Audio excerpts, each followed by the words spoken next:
Hari ini kita podcast bersama Hendra Pianoman, seorang musisi yang luar biasa. Yang seperti yang dilihat sekarang, gue terlahir dengan keadaan yang blind. Dan gue baru menyadari tuh waktu gue main kucing-kucingan, kok orang lain selamat gue bonyok gitu. Jadi, terus lo dulu menuduh gue tukang pijit nggak? Tahunya gue musik itu adalah universal, bahasa universal. Mengungkapkan kedamaian, toleransi, cinta kasih. Musisi di Indonesia yang lu pengen bisa kolaborasi itu siapa saat ini? Gue nggak tahu dari dulu pengen ngiringnya Agnes Monica. Agnes Monica. Selamat datang di YouTube channel saya, Bos Sugi.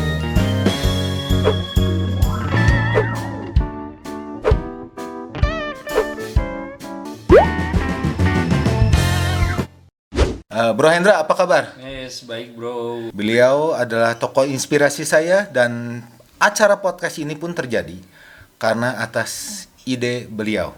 Beliau adalah seorang musisi yang luar biasa. Akhirnya bikin podcast juga. Mana gue yang ngusulin belum bikin apa-apa nih. Belum, tapi pasti kan lo pasti bakal bikin juga. Akan. Iya. Bro, bisa sedikit cerita nggak tentang masa kecil lo? Masa kecil, ya yang seperti yang dilihat sekarang, gue terlahir dengan keadaan yang blind. Dan gue baru menyadari tuh waktu gue main kucing-kucingan, kok orang lain selamat gue bonyok gitu. Jadi orang lain lari-lari nggak apa-apa kok, gue nabrak mulu gitu. Terus baru gue menyadari bahwa gue nggak beda dari yang lain. Terus mama gue emang cerita gitu. Terus dari situ gue sempet terdiam sih. Terus kayak lebih punya kesadaran untuk milih main yang lebih aman. Dari situ ya gue lebih seneng ke suara-suara lah gitu, kayak suara-suara alat musik, suara-suara benda-benda, kayak mengeksplorasi auditori gitu loh.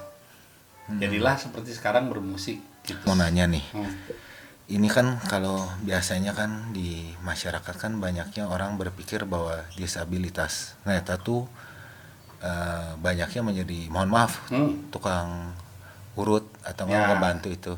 Lu kok kenapa bisa memilih jadi musisi? Sebenarnya gue terinspirasi sama Stevie Wonder dulu kan, yang ngajarin musik aku tuh pertama sebenarnya Pak De gue ya, paman gitu ya. Dia cerita bahwa di luar sana tuh yang blind tuh bisa jadi musisi mendunia ini gitu. Terus gue kayak apa ya, kayak pingin juga ya kayak dia. Waktu itu kondisinya gue udah bisa main gitar dikit-dikit. Terus maksudnya ya gue juga mikir gitu, sekecil gue udah mikir ya tapi modal lo main gitar kagak cukup gitu untuk, tapi kan gue bisa belajar gitu. Kayak dari situ gue jadi kayak, mungkin kalau bahasa anak gaul sekarang mungkin mengafirmasi diri untuk bisa jadi keren gitu. Tapi mungkin dengan gaya anak kecilnya mungkin ya pokoknya gue belajar lebih kritis sama musik dari situ sih. Terus kan gini, gue dari dulu tuh keras sih karena kakek gue kan tentara ya. Jadi gue emang udah terbiasa disiplin, termasuk mengoptimalkan waktu kayak belajar, latihan kayak gitu tuh. Jadi benar-benar optimal. Ya itu yang jadi modal gue untuk bisa akhirnya jadi musisi sampai sekarang gitu. Waktu sekolah kan kebanyakan kalau musisi kan ada yang kayak baca, mohon maaf ya bro ya, ini gua maaf sekali. Gak apa-apa. Kan banyaknya kan ada baca not balok gimana. Nah, lu mengatasi segala hal itu gimana, bro? Nah, di Braille itu sebenarnya ada not Braille. Tapi sebenarnya itu tuh lebih similarity-nya dengan not angka. Sebenarnya kalau not balok itu kan grafikal ya. Jadi nada yang tinggi dia pasti ada di grafik yang paling tinggi di para nada yang keberapa kayak gitu. Nah, kalau di Braille itu sama sejajar, jadi sama dengan not angka. Tapi ya lumayan lah itu jadi alat bantu. Nah, gue lebih seringnya di sini aja. Jadi kadang-kadang gue bisa sebutin itu para nada keberapa kayak gitu-gitu. Ya ketika gue mau konversi, memang ada, dulu belum ada teknologinya, tapi sekarang udah ada teknologinya. Kalau dulu gue minta tulisin sama orang, misalnya gue bilang kunci G, sekarang para nada garis kenia, garis keberapa, terus spasi keberapa gue sebutin, misalnya notnya 1/4 kayak gitu. Gue rela susah payah sih dulu. Berarti kalau sekarang ada teknologinya. Lu lebih banyaknya membayangkan auditory recording di otak, di imajinasikannya berarti audio ya bro ya. Iya dong. Itu sebenarnya dipaksa sih sama keadaan. Jadi ketika gua nggak punya pilihan visual ya berarti gua mengoptimalkan di situ, karena termasuk gua kayak ngapalin jalan, kayak misalnya mau ke rumah lo nih misalnya. Gue inget banget rumah lo tuh ada misalnya ada apa sih, hiasan pintu yang gantung kelontang gitu. Ntar kalau udah deket udah ada suara itu berarti itu udah pas rumahnya dia. Itu tuh jadi kayak bikin tanda-tanda yang bisa dibuat kita sendiri kayak gitu. Kayak dulu gua kalau ke daerah Cimahi itu ya, kalau naik angkot, kalau udah sampai Cimindi itu pasti ada bau kue mari. Ada pabrik itu kan di situ. Jadi kayak tanda buat aku gitu loh. Kita sedikit ya, perkenalan kita kan sekitar 2 tahun yang lalu kan kita ketemu di sebuah klinik pengobatan. Dulu lo sakit apa dulu? Kalau gua sakit otak sih. Enggak lah, di situ saya komunitas sebenarnya. Iya, Gua kan seneng. Kok jadi gue yang nanya ya? Ini namanya kita simbiosis, Iya. mutualisme. Oke, jadi di situ ada komunitas kesehatan kan, gue sering ke situ. Dan kebetulan yang punya kliniknya gue teman baik juga, Kang Noval ya. Jadi gue sering ke situ. Gue pernah gitu. Terus ada lu kan. Nah, pada saat itu kan lu. Terus lo dulu menuduh gue tukang pijit nggak? Ya? Dulu menuduh gue terapis nggak di situ? Oh. Taunya gue pasien penderita juga ya? Pasien penderita, iya. Lu kan pada saat itu kan recovery dari kena stroke kan, ya kan. Jadi yang belum silahkan. Ya, gue lihat di situ kan lu ada perjuangan ya dari pertama kali gue pernah dengar cerita lu stroke itu kan. Wah, dari lu nggak bisa bangun dari ranjang. Gila itu bro, gue merasa rabis banget lah gue lah. Jadi maksudnya gimana sih? Lo bayangin nggak sih kalau lo udah nggak bisa ngelihat, terus lo nggak bisa jalan, nggak bisa bangun? Iya. Itu tuh gimana ya? Lo mau sehebat apa mental lo untuk bisa ngalahin itu gitu? Ya, gua kan dengar cerita lu dari ranjang, pertama kali lu belajar jalan pun sulit ya. Sulit karena kan rawan kalau nabrak gimana? Kalau nabrak jatuh karena keseimbangannya kan kurang. Itu yang bagian tubuh yang sebelah kiri ya. Kiri ya. Nah, tapi otak kiri enggak kok. Otak kiri enggak kan? Otak kanan juga. Nah, lu kan sekarang sampai bisa ngelatih jari-jari lu itu dari latihan sendiri kan tiap hari kan? Pertama gue pakai jasa fisioterapis juga, tapi kayak gue curiin ilmunya, kayak gue inget bener yang sama dia di treatmentnya apa, terus gue kayak nanya, ntar minggu depan latihannya apa sih, terus kalau habis minggu depan apa, jadi kayak udah gitu gue nggak kepanggil lagi. Lu latih sendiri kan? Latih sendiri. Iya. Karena sebenarnya kalau ngandelin mereka juga kan seminggu sekali doang kan, ya mahal lagi kan. Iya. Itu tuh benar-benar menguras tabungan sampai ATM berdentang bro. Iya. Dan banyak orang nggak tahu kan bahwa saya pernah minta tolong ke Anda waktu itu di perjalanan di mobil untuk ngebantuin saya bikin lagu mengungkapkan isi hati saya yang dari puisi bro. Nah, benar keren. Rupanya lo punya jiwa mellow juga ya bikin puisi ya. Iya, gue juga nggak nyangka loh. Gue pikir gue teroris loh. Defaultnya antagonis itu ternyata lo punya sisi mellow juga gitu. Ya, manusia kan selalu ada punya banyak sisi ya di tubuhnya ya. Tapi gue sebenarnya lagi nyari sisi antagonis gue sih, nggak ketemu. Ada sih, menyebalkan. Anjir. Tapi waktu itu thank you loh. Walaupun dengan segala masalah di lu, stroke, lu bisa sampai ngeberesin lagu gua sampai rilis. Nah, itu prosesnya gimana sih yang dari sisi lu? Jadi sebenarnya gua terpacunya gini, waktu gua kan rutin nih tiap tahun tuh ke Thailand nganterin yang Blind Music Festival. Pertama gua memang jadi pengisi, tapi lama-lama gua jadi kayak tim seleksi Indonesianya kan gitu kan. Jadi gua udah bukan sebagai performer lagi, jadi kayak officialnya gitu yang. Nah, waktu 2018 itu kan baru beberapa bulan gua kena, masih dipapah kayak gitu kan, lo tahu kan repot gua jalan waktu itu kan. Nah, itu tuh tiba-tiba ada Prudential Malaysia yang tiba-tiba nyuruh gua bikin musik. Dia belum tahu kondisi gua, tapi gua ngomong, tapi maaf saya belum bisa main piano lagi sekarang. Terus gua cerita gini. Terus dia mikir, "Gak apa-apa, saya butuhnya musik kreasi dari otak kamu, jadi bukan tangan kamu yang harus main live gitu." Gue mikir kan, ini kan bisa one hand piano juga bisa, kalau direkam pakai komputer bisa gitu loh. Jadi sebenarnya mungkin bedanya yang harusnya selesai 2 hari jadi 5 hari kayak gitu sih. tapi kan itu bukan berarti nggak bisa dibikin gitu loh bro. Iya. Nah dari situ gue kayak tumbuh lagi kepercayaan diri gue, orang masih nganggap gue punya kemampuan di musik, maksudnya itu tuh nggak serta merta menghilangkan karena untungnya gue arranger. Coba kalau gue cuma pemain piano, kucing juga mungkin gak akan nyium kaki gue. Lu tuh pernah banyak kerja sama musisi-musisi Indonesia kan? Pernah yang Ya orkestra adalah, kan? adalah, Iya kan? ada pasti ada. Dan gue lihat YouTube channel lu juga dulu banyak main piano, musiknya Iya. jazz. Tapi Iya. ternyata bukan di jazz aja, lu semua. Apa aja sih? Apa aja kan? Apa aja yang jadi duit? Lu pernah bikin lagu apa aja, bro? Ya mungkin untuk ini ya, ya sebagian kecil ada di YouTube aku, ya pergi ke YouTube aku aja. Ada Biar ada yang sampai lu pernah bikin lagu gospel kan? banyak lagu-lagu itu, ada 250 lagu. Itu tuh ya memang kalau kalau kita bicara toleransi, gue toleransi yang nggak terbantahkan sih, gue udah melakukan gitu. Iya. 250 lagu loh, bukan sedikit. Iya. Dan gue enjoy, memang gue benar-benar musik itu adalah universal, bahasa universal, mengungkapkan kedamaian, toleransi, cinta kasih, saling menghormati, banyak pesan di situ kan. Iya. Luar biasa sih itu.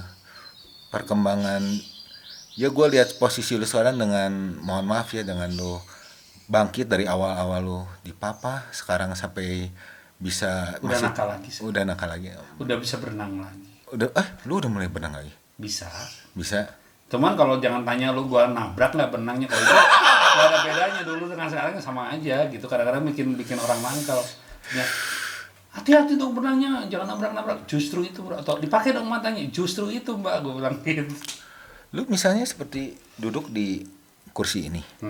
Ini cara lu mengetahui posisi mic segala setelah disentuh itu ada seperti rekaman atau pemetaan. Ya ingat aja tadi. Jadi sebenarnya untuk yang blind ini memang banyak harus ingat sih. Bahkan dulu gue sebelum ada komputer bicara, komputer yang pakai software itu, yang pembaca layar, dulu gue udah ngerjain musik juga namanya pakai MC 500. Ya. Itu bener-bener panahnya gue hitung. Jadi kalau misalnya mau quantize itu berapa kali pencet panah ke bawah kayak gitu, gue rela ngitung demi gue bisa ngerjain juga. Jadi ketika orang-orang melihat seperti kalian bisa ngerjain, gue juga bisa gitu. Jadi sebenarnya masalah cara aja dan trikinya itu loh. Iya. Dan terus gue juga tahu lu tuh belajar lagi soal teknologi, pemakaian handphone. Jadi gini loh, tunanetra itu rawan merepotkan orang. Kan sebenarnya tiap orang juga nggak mungkin lepas dari bantuan orang kan. Iya. Tapi apalagi orang-orang kayak aku gitu kan. Misalnya kalau kita nggak belajar teknologi, masa apa-apa minta dibacain. Misalnya ada WhatsApp bisa dibacain, atau ini uang berapa ya gitu, minta diliatin gitu. Gimana kalau ngebohongin? Pernah berarti ya dulu mungkin Pernah. ada ya. Nah, Berarti bullying di masyarakat juga masih ada ya. ada. Jadi kadang-kadang kan kembali lagi, kadang-kadang dia sebenarnya orangnya nggak gitu, tapi lagi kepepet, akhirnya dia ngelihat, wah ini nggak lihat nih makanan empuk nih, gitu. bisa di ini nih. Tapi aku gini, dulu pernah ceritanya lucu sih. Aku naik taksi kan, gue juga bingung ini duit nih gocap apa 20.000 ya, gue bilang gitu kan. Gue caranya kasih dulu yang menurut gue 20.000 kan. Terus tiba-tiba, mas ini uang berapa sih? Terus dia harusnya kan kalau nggak diliatin ya diliatin aja, nggak usah ditarik dari tangan gua kan. Terus dia tarik kan gitu, gua nggak lepas, ya udah lihat aja berapa ini, sekian. Sebenarnya gua ngelihat sebenarnya dia orang baik, cuman nggak biasa kayak gitu, jadi dia kayak ada ragu. Oh berarti sebenarnya ini uang segini, gua tuker lagi lah sama yang lain, berarti yang ini yang bener. Jadi tetap pakai trik juga. Jadi dari intonasi suara itu terkenal kadang-kadang emosi orang ya. Harusnya yang blind itu lebih peka sama itu, karena dunianya dia dipaksa, dunianya auditif. Ya kan? Ya. Sayang kalau nggak itu dioptimalin. Lu juga gua dengar lu juga mengajarkan kan di sekolah disabilitas di Bandung kan. Bukan sebagai guru, tapi sering dipanggil atau dikontrak ngajar pada saat dibutuhkan skill tertentu, misalnya tentang recording, musik, atau TIK. TIK itu apa sih? Nah ini Ya, pokoknya teknologi. teknologi. Teknologi. Jadi seorang disabilitas pun itu harus zaman sekarang harus bisa beradaptasi ya. Iya, beradaptasi kayak ketika lo pakai Office 365, lo pakai Zoom, pakai apa, ya tunanetra juga harus bisa. Terlebih tunanetra yang lagi kuliah, yang lagi kerja eh, WFH gitu kan, emang nggak boleh jadi karena tunanetra terus tiba-tiba langsung jadi kayak tidak mengikuti sistem gitu kan. Lu juga pernah buka kelas motivasi kan, Bro? Iya, Ceritain dong dikit dong. enggak sebenarnya aku sering di kayak kantor pajak terus kayak Bank Mandiri yang suka manggil aku ngasih motivasi, tapi sebenarnya aku juga bingung sih, mungkin eh, ya pada dasarnya setiap orang perlu dimotivasi kan. Malah kadang-kadang pernah aku motivasi orang, sebenarnya aku juga lagi butuh motivasi. Ya mungkin mereka lihat dari sisi perjalanan dan experience aku di kesulitan-kesulitan aku kan. Jadi mereka mau itunya gitu. Pernah kayak Prudential juga ngundang aku untuk bicara. Tapi tentu yang aku bicarakan hal yang aku kuasai. Tapi yang dicari adalah motivasinya gitu. Bukan karena Prudential terus gue jadi ngomongin soal insurance atau soal itu, enggak. Tapi gue tetap ngomongin soal profesi gue, hidup gue gitu. Tapi kan yang diambil benang merahnya adalah sebenarnya dalam keadaan apapun kita bisa tetap berkembang. Oke. Gua tuh kan cocok sama lu tuh ada sesuatu ya, Bro. Walaupun mohon maaf, lu tuh membuktikan ke gua bahwa orang yang mohon maaf tidak bisa melihat Lo banyak maaf-maafan mulu. karena gua Enggak rasanya seberdosa itu kan lo gitu. gua dosa anjir. Gua ini dosa. Gua ini sesat. Oke. Apa-apa gimana? Gua ini dosa. Sesat. Bukan yang tadi. Lu walaupun tidak melihat, tapi lu tuh sama gua tuh sukering ngobrol soal pengetahuan. Oh, Lu tuh senang baca buku, gimana cara baca bukunya? Lu tuh Pakai kadang-kadang HP. berdebat teh sama gua teh keras. aku lumayan, pokoknya sebulan tuh bisa 15 buku aku baca. Contoh kayak misalnya buku Yuval Noah Harari itu kan tebal-tebal tuh. Oke. Itu aku yang Homo Deus, terus Homo yang Sapiens sapiens. itu udah aku baca semua. Mm-mm.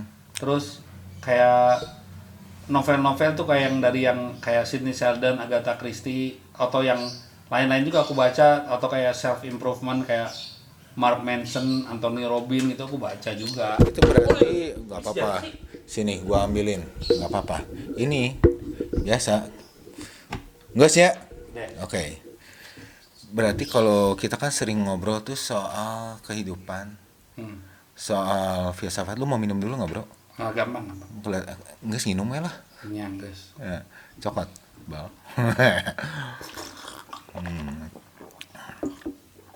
Emang harus bunyi ya minumnya. Oh iya dong, supaya kelihatan. Ini mic-nya bagus, Bro. Kita banyak ngomongin soal kehidupan. Bagi lu, kita dilahirkan itu untuk apa sih? Kali-kali ya. Sebenarnya gue mau jawab yang menurut gue. Ya menurut lu lah. Gue yang sebagai yang antipati atau gue yang sebagai yang berpikir ini. Kadang-kadang gue pernah juga berpikir sebenarnya kita dilahirkan itu hanya ngejalanin siklus aja. Oke. Benar kan? Benar. Seolah-olah kita tuh melakukan sesuatu, padahal itu siklusnya gitu aja, kayak pohon dari Iya. tanah tumbuh, akhirnya gugur di tanah gitu kan, ya kembali bolak-balik kayak gitu kan. Sebenarnya seolah-olah kita berkehendak, padahal kita hanya ngejalanin siklus. Iya. Tapi kan kalau yang dicerita lu ini, berarti kalau siklus orang tuh hidup, napas, nunggu mati. Iya. Tapi kalau gua lihat di hidup lu hidup, Nah, berkarya. makanya gue kalau lagi kayak pesimis, kan ada saat-saat kita kayak down, udahlah Iya. jalanin aja. Nah itu gue pasti berpikirnya kayak gitu. Tapi ketika gue jadi lagi semangat atau lagi pengen growing gitu, sebenarnya kita ya kita punya apa ya, kita ini loh, kita bisa menentukan nasib kita sendiri. Iya. Iya kan? Melalui Banyak hal yang kita lakukan ya yang bermanfaat lah. Makanya kalau menurut gua itu habit itu is a human vehicle. Habit is human vehicle. Jadi manusia itu punya kebiasaan-kebiasaan yang akan menyeret dia ke titik tertentu. Kalau kebiasaan kita negatif, ujungnya lihat aja pasti negatif. Misalnya kita jadi pemarah, pencuriga, penghujat, ya kan? Ntar kayak pandemi ini kita cuman bisa komplain, ya kita nggak dapat apa-apa selain kekesalan dengan apa yang nggak sesuai menurut kita. Tapi kalau kita kreatif, kalau kita punya sisi kreatif, pasti kita jadi sesuatu. Jadi apapun bencana aja bisa jadi kreatif. Dalam keadaan bencana ada aja OKB kan. Iya. Jadi itu orang yang berpikir. Jadi dari sisi negatif pun, jika kita bisa merubah sudut pandang, itu bisa Bisa menjadi hal yang melahirkan yang positif dan menjadi bahan bakar semangat juga. Kalau Bang. kata gue ya, desain otak itu bukan untuk komplain, tapi untuk cari solusi, untuk kreatif, untuk berpikir. Hah. Jadi dalam keadaan apapun, kalau kita pakai otak kita untuk berpikir dan cari solusi, ada aja, Iya. ya kan? Nah makanya gue sih pingin mengarahkan pemikiran gue ke sana. Makanya kayak ketika gue bangkit dari sakit gitu, gimana caranya supaya gue tetap dapat duit, kayak gue dia belajar macam-macam lagi, terus tetap ngaransmen dengan cara gue sendiri kayak gitu kan. Lu kuliah lagi kan? Jurusan apa ya sekarang teh? Komunikasi. Jadi kalau lihat dari perjalanan hidup lu, belajar. Jadi percaya nggak gue maba? Hah? Maba apa? Lihat dulu mahasiswa baru. Muka gue unyu nggak kan? Ya muka lu sih lebih muda dari gua sih. Tapi Muka jiwa gue lagi unyu nih karena maba. Iya. Lu punya semangat. Nah itu yang Gini loh bro, kalau gue ada pertanyaan formnya di situ waktu daftar kenapa lo kuliah lagi, gue ingin ada form yang jawabannya menjaga kewarasan. Karena gini semua orang tuh stres sekarang kan, kayak kerjaan jungkir balik, terus tiba-tiba dilempar ke titik terendah kayak gitu kan, kayak gue gitu. Nah kalau gue nggak alihkan ke berpikir yang bermanfaat, gue bisa jadi stres. Nah, makanya daripada gitu mendingan belajar lagi. dan lu tuh bisa mengambil yang ilmu pengetahuan menjadi realita kehidupan. Itu yang orang kadang-kadang kan belajar yang tidak sesuai pada tempatnya. Nah, lu milihnya gimana bisa sesuatu yang sesuai itu? Karena sebenarnya musik sama komunikasi itu hal yang berkaitan, kayak ilmu komunikasi itu tempat kita nge-market diri sendiri, tempat kita jual diri gitu dengan komunikasi yang bagus. Bahkan kita bisa bantuin jualin orang maksudnya. Jadi komunikasi bisa disebut juga personal branding. Bisa banget. Bisa banget. Bisa banget, dan gue punya potensi di situ gitu. Jadi sesuatu yang berbeda dikit itu bisa menjadi kualitas atau kemenangan untuk Bisa. Sebenarnya apa-apa tuh bisa disambungin. Heeh. Ya kan? Asal kita tahu nyambunginnya aja. Kalau kata Yuval Noah Harari kan, manusia tuh sering menganggap nggak bisa itu karena dia nggak tahu caranya gitu loh. Iya. Berarti di hidup tuh belajar, menerapkan, belajar lagi, Iya. menerapkan lagi. Jadi yang penting itu habis belajar tuh harus ada implementasinya. Kalau nggak ada juga nggak akan jadi apa-apa sih. Sok berapa banyak buku yang kita udah baca. Pertanyaannya adalah dari situ dapat apa gitu. Berarti daripada lebih banyak berretorika, mendingan lebih banyak berlaku guna lah. Iya. Iya kan? Iya betul. Dan lu makan banyak melakukan di kehidupan kan? Ya gue berusaha, ada yang gue implementasikan. Gue masih banyak cita-cita gitu. Kayak ke depan gini ya, kayak tunanetra itu harus jadi pelaku teknologi. Misalnya mereka memanfaatkan gadgetnya itu untuk cari duit, untuk jualan online, untuk macam-macam lah. Iya. Gitu loh.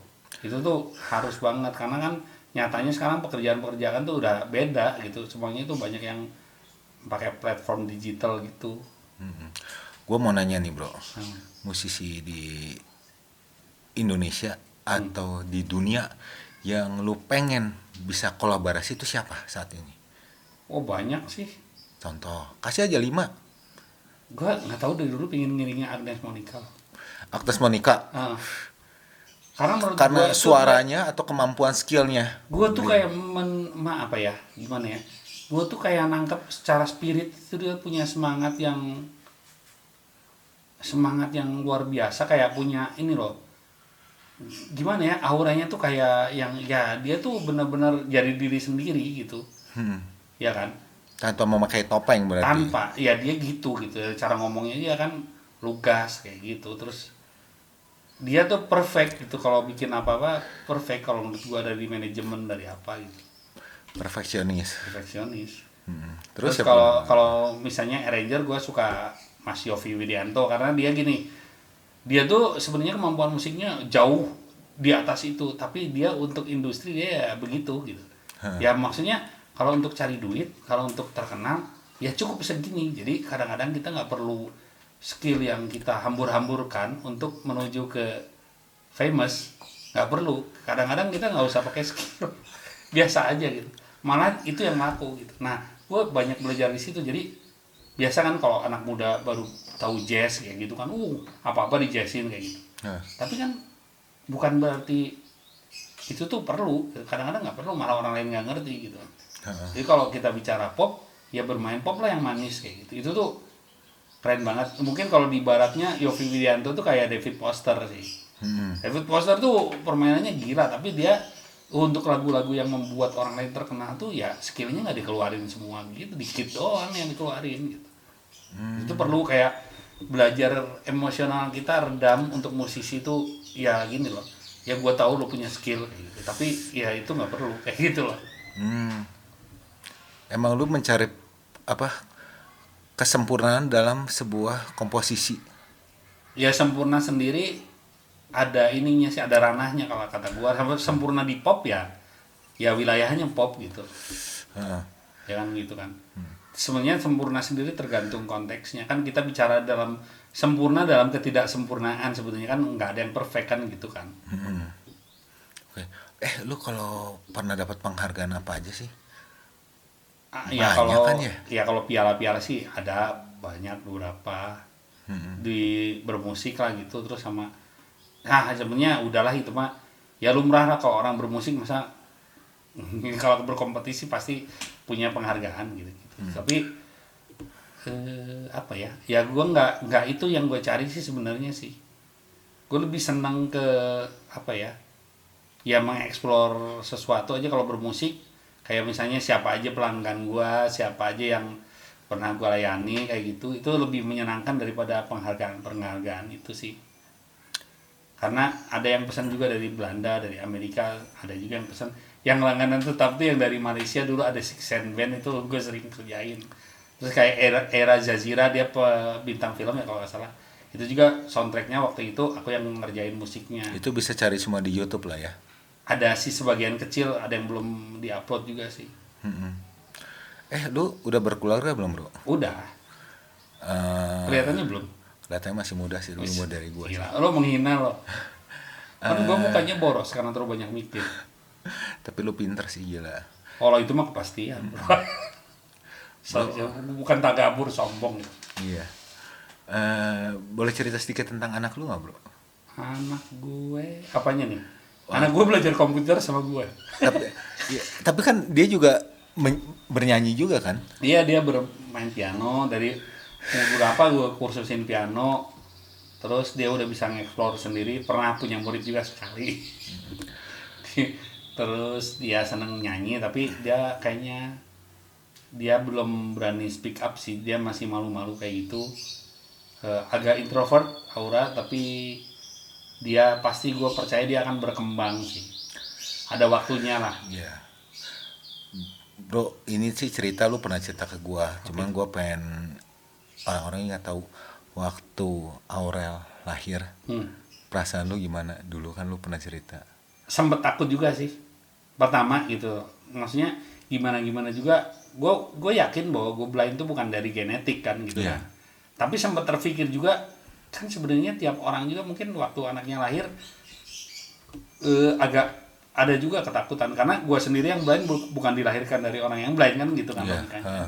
Nah, apalagi yang walaupun gue tahu gue tuh bukan secara genetika begini gitu, tapi tetap aja ada kekhawatiran, sampai gue cek ke dokter, nanyain, terus kayak ngetes sendiri, kayak misalnya ada lampu gue gitu, terus dia melengos gini, oh berarti benar sih lo.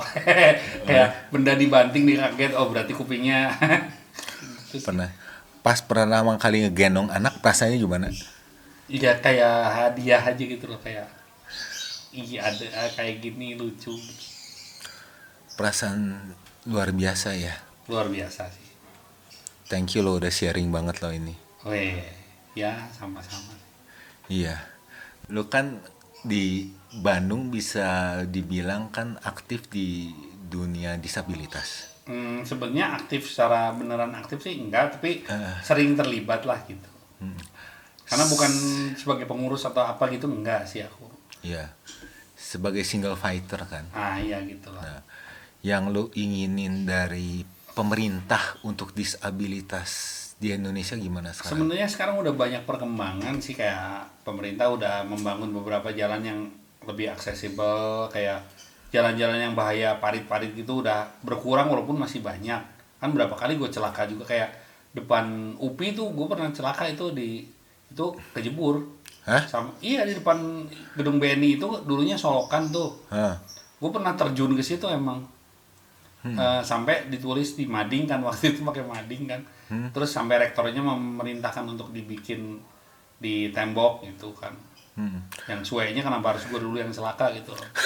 Tapi kan selalu celaka baru diperbaikin kali ya. Tapi kan gue dilahirkan buat untuk oh.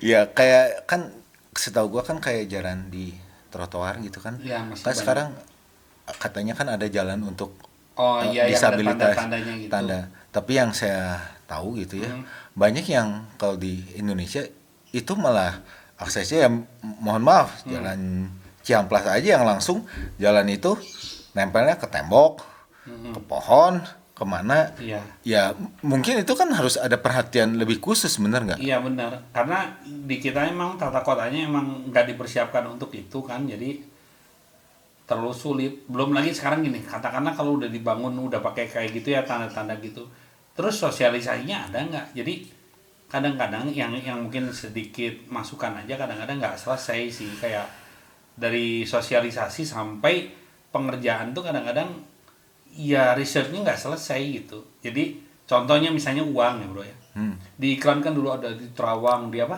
Ya dipegang Ya. ada braille-nya kayak apa? Bukan braille, Apa ya? timbul. Timbul, Ya ha. kan. Tapi gue sendiri nanya, ini iklannya begini, tapi gue sendiri nggak ngerti ini uang berapa nih, gimana ya gitu. Terus mungkin oke lah kalau masih baru masih dipegang timbulnya. Ntar kalau udah masuk pasar, udah basah, udah lecek, mana bisa gue tahu. Iya. Iya kan? Tapi kalau kita ke Singapura atau Malaysia atau ke Thailand, itu uangnya beda bro, panjangnya, lebarnya itu beda. Jadi kita bisa ukur dari panjangnya. Misalnya lo punya duit 10 bat gitu ya. Iya. Terus tapi ada uang lain yang ternyata itu 50 bat, itu tuh beda gedenya. Berarti dia bisa berpikir, oh ini pasti uang yang lebih gede nilainya. Kalau di sini kan sama aja bro, 100.000 sama 50.000 tuh nggak begitu beda jauh, bahkan sama lah kalau gue bilang. Ukuran berarti ya. Ukuran tuh penting. Iya. Berarti ya nanti tolong perhatian ya pemerintah daerah. Itu uang harus direvisi lagi sih. Uang direvisi. Walaupun sekarang ada teknologinya, jadi aku nggak pernah kesulitan. Di handphone aku ada aplikasi buat baca uang. Tapi masalahnya kan tidak semua tunanetra juga melek teknologi. Karena teknologi pun mahal kan, kita harus beli HP ya, iPhone atau Android gitu kan. Ada yang juga nggak ke situ gitu. Oh ya, yang soal Android, ini sorry kita loncat-loncat dikit. Nggak apa-apa. Lu ada nggak sih penentangan dari disabilitas untuk belajar teknologi? Sebenarnya nggak open mind aja sih mereka sebagian itu, tapi kan lama-lama juga kalau udah terpaksa akhirnya kadang-kadang orang tuh harus dipaksa kan. Power of kepepet. Jadi mau nggak mau belajar itu, kayak misalnya ya seperti sekarang lah, kayak orang-orang kantoran gini yang dulunya benci sama komputer, akhirnya karena pandemik harus WFH, jadi mau nggak mau harus belajar kan kayak gitu. Jadi untuk para disabilitas di luar sana, belajarlah teknologi ke Iya, biar Hendra. kalau nggak gitu sih, belajar teknologi sendiri juga boleh, mau nanya-nanya juga boleh, tapi mengurangi ketergantungan sama nambah-nambah wawasan lah. Syukur-syukur bisa jadi apa ya? Ya kalau bisa dimanfaatkan untuk cari duit juga bagus kan. Iya. Karena teknologi bukan hanya ke musik kan, bisa ke yang lain-lain Bukan. juga kan. Bisa jualan online ya kan. Iya. Terus sendiri Bisa. jualan online kan? Iya, bisa buat nulis kalau dimuat artikelnya bisa dapat duit kan, kayak gitu sebenarnya. Ini boleh nggak bro, gua sedikit di kolom bawah ini. Eh, Barangkali teman-teman yang disabilitas netra jika mau bertanya soal teknologi, soal sharing kehidupan, itu bisa langsung kontak ke lu bro. Bisa aja, gue nggak menutup hanya disabilitas aja, mungkin teman-teman yang lain juga di luar sana kalau yang pingin ya berteman dengan saya gitu silahkan. Ada YouTube channel juga yang nggak keurus. Aku soalnya cuma naro-naro doang sih, bukan yang konsisten tiap seminggu sekali gitu, jadi kayak lebih ke nyelamatin data aja, aku upload di situ gitu. Ada sosmednya Hendra Piano Man, YouTube, Facebook, terus Instagram itu juga sama namanya. Hendra Piano Man ya. Nanti boleh ya situlah Sharing, berteman di situ ya. tanya-tanya kan. Tanya-tanya boleh atau mau berbagi juga boleh gitu. Thank you banget. Lu ada masukan nggak buat ya mungkin para penonton yang sekarang ada nggak? Pertama buat teman-teman disabilitas dulu sih sebenarnya. Oke. Kayak ya memang sekarang solusinya itu kita emang harus nggak boleh jauh-jauh dari teknologi gitu. Kita mungkin kalau yang seneng udah nggak ada masalah ya ngikutin aja. Tapi bagi yang enggak ya paksakan dirilah untuk lebih sadar dengan teknologi, karena memang semuanya sekarang nggak ada yang based on teknologi. Itu untuk teman-teman yang non disabilitas ya ini sebenarnya yang disabilitas itu bukan selalu mau dibantu atau dimaklumi atau diprioritaskan, tapi lebih sekedar diberikan kesempatan atau dimengerti dalam konteks tertentu bahwa dia memang disabilitas gitu loh bro. Iya. Jadi bukan akhirnya kayak jadi accord. Ya kalau mau bercanda aja. Lu tahu kan kadang-kadang bercanda gue kelewatan kan. Iya Bahkan sih. ada beberapa temen yang lain ngomong, gue tuh ngerasa lo tuh kayak bukan orang disabilitas gitu, karena ya biasa aja guanya gitu kan. Iya. Lu kan lawan Ketika TikTok orang lain gua. ngomongin buku, gue ngomong buku juga, ngomongin film, gue juga ngomong film juga kan. Iya. Lu kan partner terbaik gua untuk berinteraksi, Ya, untuk pola mudah-mudahan. berpikir. Ya paling gitu sih, kita sama-sama membuka wawasan bagaimana berinteraksi antara satu dengan yang lain sih sebenarnya lebih gitu. Oke. Oke. Terima kasih banyak. Terima kasih juga Ki. Gua yang thank you banget lu bisa hadir hari ini. Terima kasih. Ya jadi ngelanturnya. Tenang, nggak apa-apa. Jangan lupa like, subscribe, subrek, komentar di kolom bawah ini. Langsung tag Hendra Ya. Piano Man. Yes, thank you. Terima kasih. Bos Sugi, salam tukang kain. Undur diri. Bye.